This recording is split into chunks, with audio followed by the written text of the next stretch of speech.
Picture this. It's September 12th, 1683. The sun rises over the hills outside Vienna, casting long shadows across what would become one of history's most decisive battlefields. Below, nearly 300,000 Ottoman soldiers had been laying siege to the heart of Europe for 2 months. The city's walls are crumbling, food is running out, hope is fading. But on those hills, something extraordinary is happening. The largest cavalry charge in human history is about to unfold, and leading it, a king whose name should be remembered alongside Alexander the Great and Napoleon Bonaparte, but somehow isn't. Today, we're diving into the incredible true story of how Jan Sobieski, the King of Poland, led the charge that quite literally saved European civilization. This is the tale of the Battle of Vienna, a clash so epic, so consequential, that it changed the course of world history in a single day.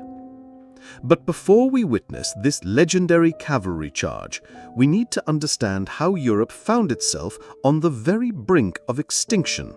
So, grab your favorite beverage, settle in, and let's journey back to one of history's most thrilling David versus Goliath stories. To understand just how dire the situation was in 1683, we need to appreciate the absolute powerhouse that was the Ottoman Empire at its peak. This wasn't just another medieval kingdom. This was a military machine that had been steamrolling across 3 continents for centuries. Picture the Ottomans as the Roman Empire of the early modern world. At their height, they controlled territory from the gates of Vienna to the Persian Gulf, from the Crimean Peninsula to the borders of Morocco. We're talking about an empire that spanned 3 continents and included over 30 million people. Absolutely massive for the time period. But what made the Ottomans truly terrifying wasn't just their size, it was their military innovation. They were among the first to master gunpowder warfare, wielding massive cannons that could reduce castle walls to rubble.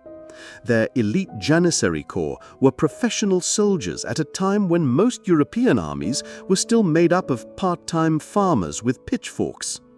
And then there was their leader in 1683, Grand Vizier Kara Mustafa Pasha. This man had a vision that was both brilliant and terrifying. He wanted to capture Vienna, the gateway to Central Europe. Why Vienna? Because taking Vienna would be like knocking over the first domino in a chain that stretched all the way to the Atlantic Ocean. Think about it strategically. Vienna controlled the Danube River, the major trade route into the heart of Europe. It was the capital of the Habsburg Empire, one of Europe's great powers. If Vienna fell, there would be nothing stopping Ottoman armies from marching straight to Paris. The Ottomans could literally walk into a fragmented, weakened Europe and pick it apart piece by piece. Kara Mustafa assembled what may have been the largest army ever seen in Europe up to that point. We're talking about roughly 150,000 to 200,000 soldiers, though some sources push that number even higher. This included the elite Janissaries, massive siege artillery, thousands of cavalry, and support troops that stretched the army's total size to nearly 300,000 people. But here's what makes this even more impressive and terrifying. This wasn't some desperate last gambit. The Ottomans were coming off a string of victories. They'd been pushing into Europe for decades, taking fortress after fortress, city after city. To most observers, an Ottoman victory at Vienna seemed inevitable. The psychological impact cannot be overstated. Imagine if you were living in 17th century Europe and heard that this massive Ottoman army was marching toward the continent's heart. This would be like hearing that an alien invasion force had just landed and was systematically conquering every major city. The terror was real and it was justified. Now let's zoom in on Vienna itself. In the summer of 1683. The city that would determine the fate of European civilization was, frankly, not ready for what was coming. Vienna in 1683 was a beautiful city, the jewel of the Habsburg Empire, but it was also poorly fortified by the standards of the day. The walls were old, built in a medieval style that was already obsolete in the age of gunpowder. The garrison was small, maybe 11,000 soldiers and 5,000 civilian volunteers. Against a force of 300,000, those numbers were laughably inadequate. The man in charge of Vienna's defense was Count Ernst Rüdiger von Starhemberg, and honestly, he deserves way more recognition than he gets. Starhemberg knew he was facing impossible odds, but he also understood that Vienna wasn't just fighting for itself, it was fighting for all of Europe. When the Ottoman army arrived on July 14, 1683, the sight must have been absolutely terrifying. Contemporary accounts describe a force so vast that it took hours for the entire army to pass a single point. The Ottomans set up a siege camp that was essentially a temporary city, complete with mosques, markets, and administrative buildings. But Starhemberg had one crucial advantage: he knew help was coming. Before the siege began, he'd received assurances that a relief force was being assembled. The question was whether Vienna could hold out long enough for that relief to arrive. The siege that followed was brutal and methodical. The Ottomans didn't just try to storm the walls, they were masters of siege warfare. They dug trenches and tunnels, getting closer and closer to the city walls. They used massive cannons to pound the fortifications day and night. The psychological warfare was intense. They would display the heads of captured defenders and constantly reminded the city that surrender was still an option. Inside Vienna, conditions deteriorated rapidly. Food ran low, disease spread. The constant bombardment meant that nowhere was safe. Citizens huddled in cellars while cannonballs crashed through their homes above. Yet somehow, incredibly, morale held. Here's what's amazing about the defense of Vienna. It became a true community effort. Nobles fought alongside commoners, women helped repair walls and tend to the wounded. Even children contributed by carrying messages and supplies. The entire city transformed into a military unit with a single purpose: survive long enough for help to arrive. By early September, things were getting desperate. The city walls had been breached in multiple places. Ottoman forces were fighting in the streets. Vienna was days, maybe hours away from falling. But Starhemberg had done something incredible. He'd bought time, 2 crucial months of time.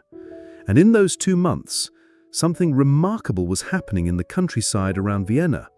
The largest relief army in European history was assembling.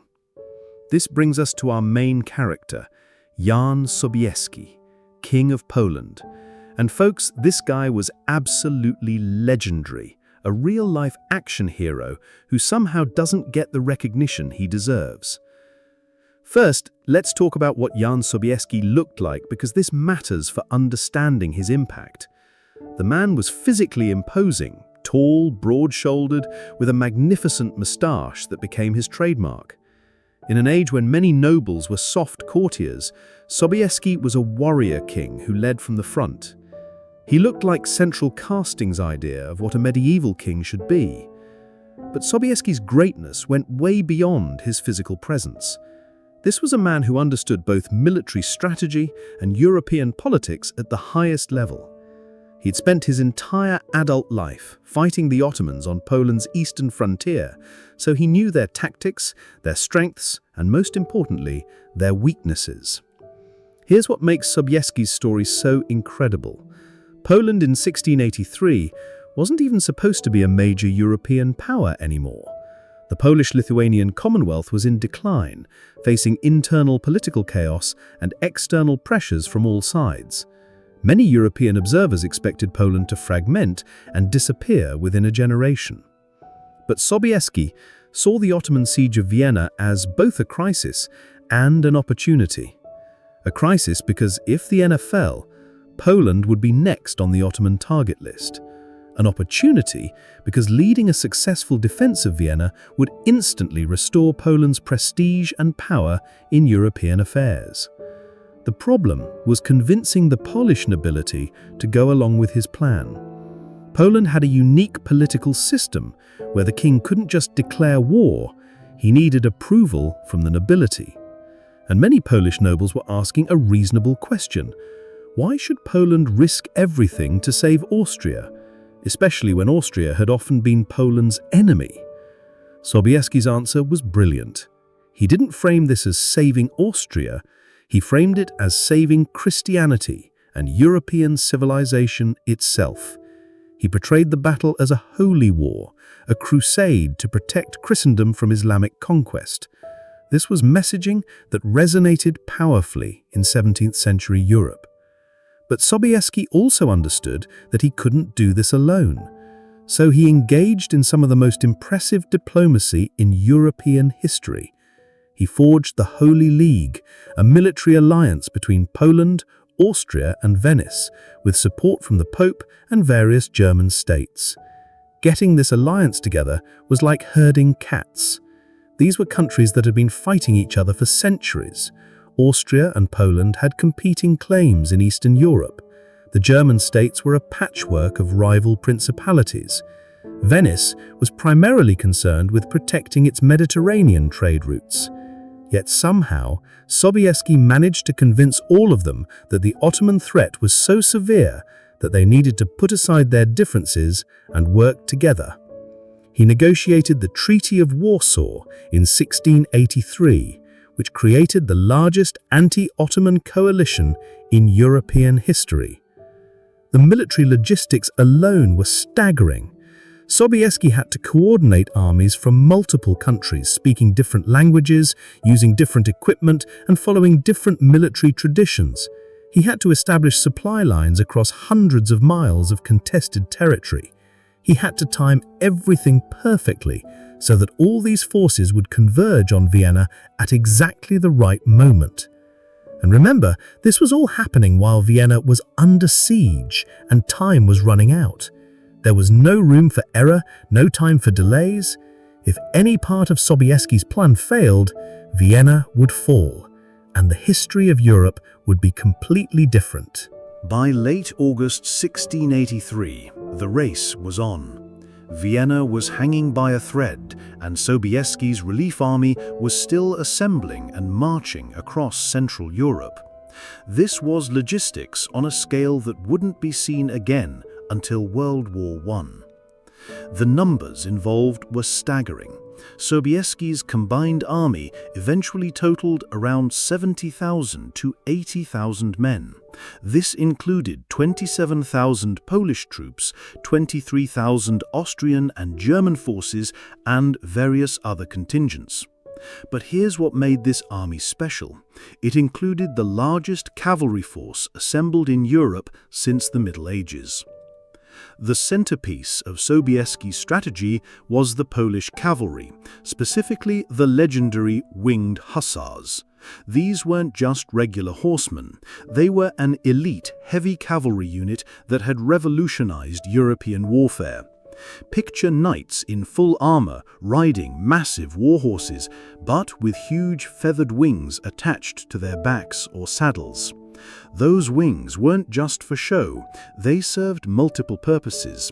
They made the riders look larger and more intimidating, they created a distinctive sound as the cavalry charged, and they helped identify Polish units in the chaos of battle. But most importantly, they were psychological warfare. Imagine being an infantry soldier and seeing thousands of these winged warriors thundering toward you. The march to Vienna was an incredible logistical achievement. Sobieski had to move this massive army across hostile territory while keeping it supplied and organized. The Ottomans controlled most of the countryside, so the relief force had to fight running battles to reach Vienna. But Sobieski also had to solve a more complex problem. How do you coordinate with a city under siege when there's no way to communicate with it directly?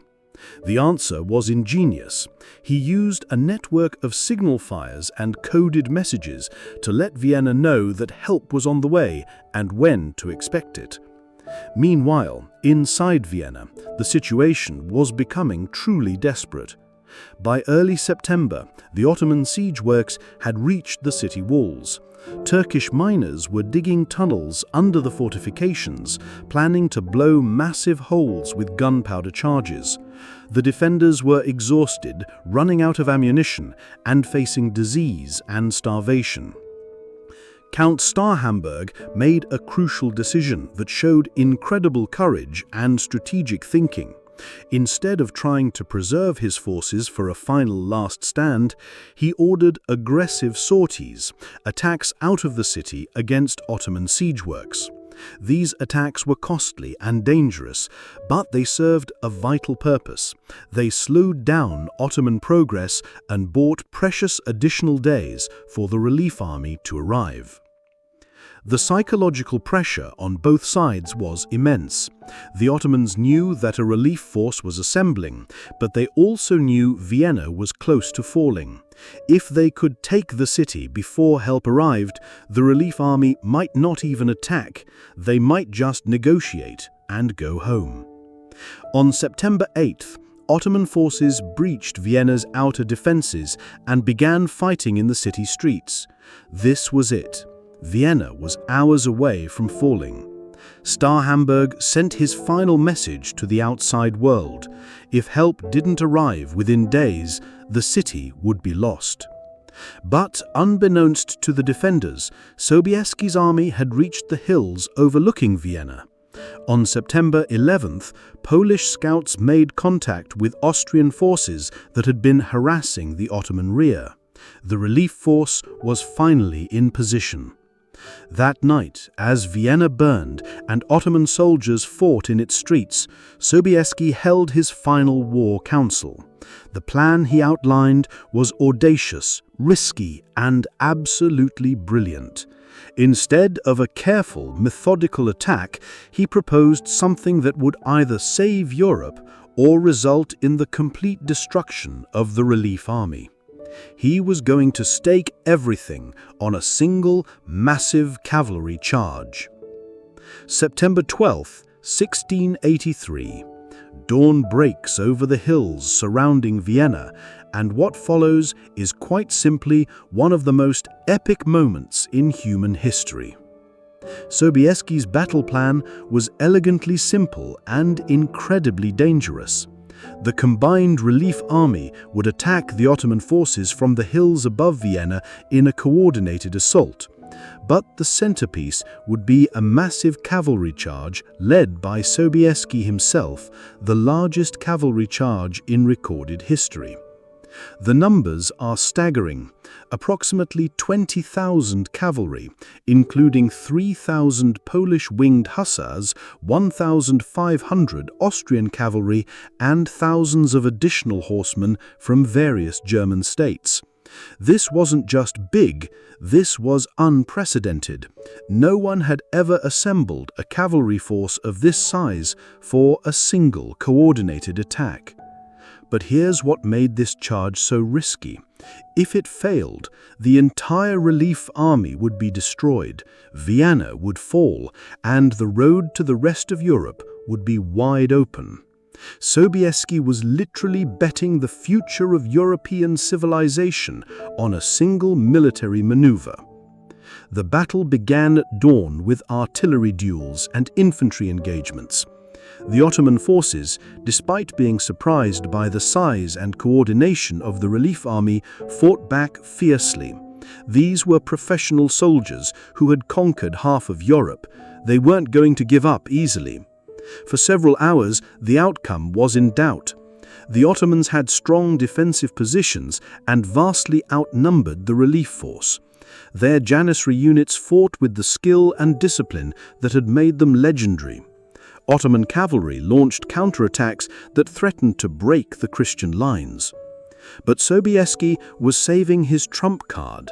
While infantry battles raged across the hillsides, he was positioning his cavalry for the decisive moment. The timing had to be perfect. Too early and the charge would hit prepared defenses. Too late and the infantry might break before the cavalry could intervene. Around 4 p.m., Sobieski made his decision.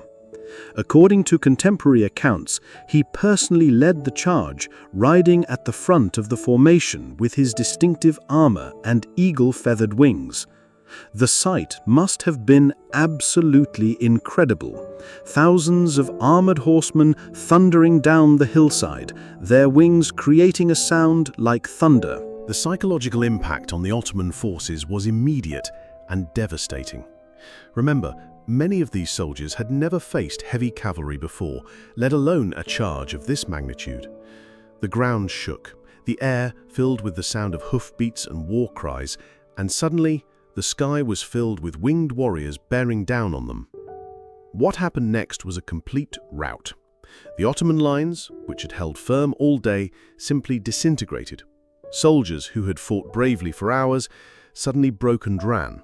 The panic spread like wildfire through the Ottoman ranks.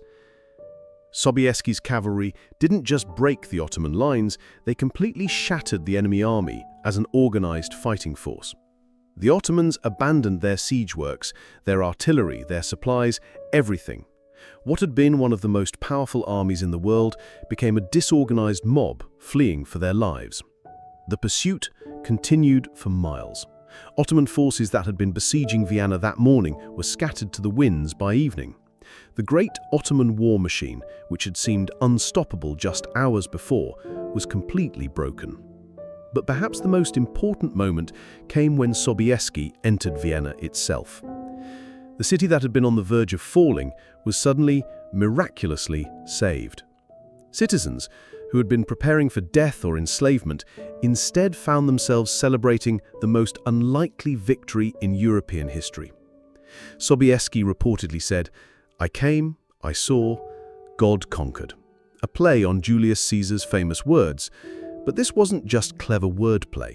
Sobieski understood that what had happened at Vienna was more than just a military victory. It was a turning point in world history.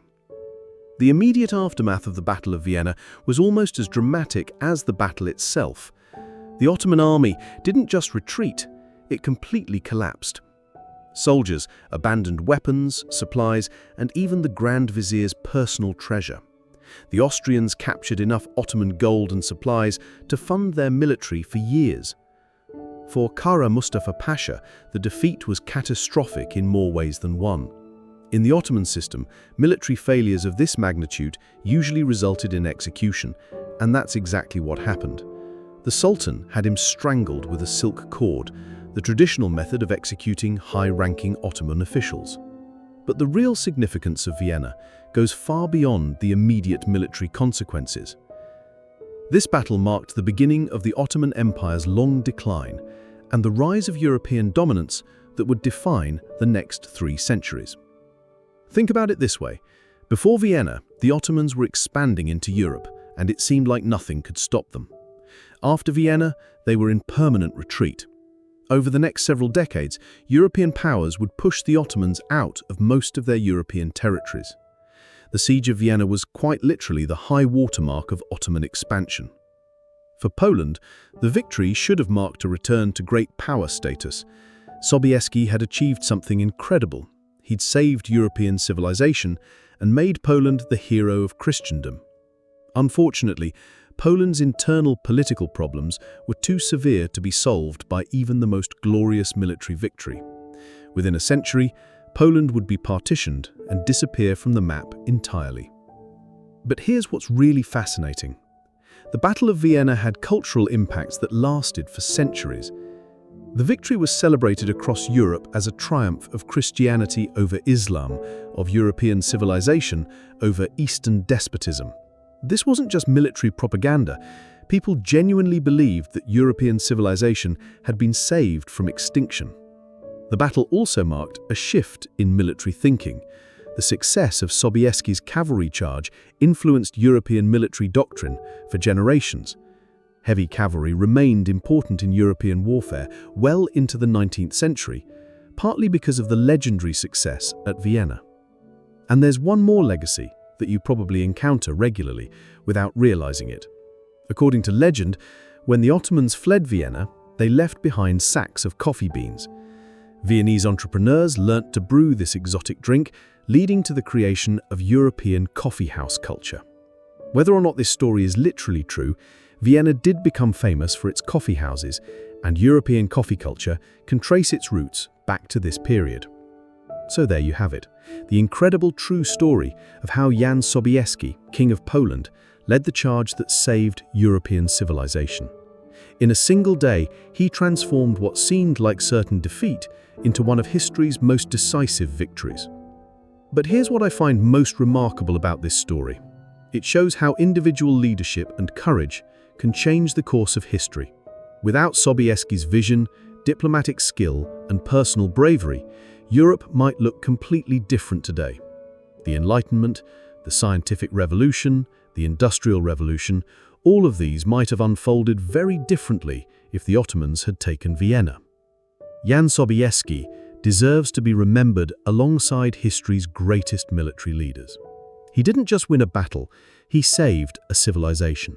And he did it with one of the most epic cavalry charges in human history.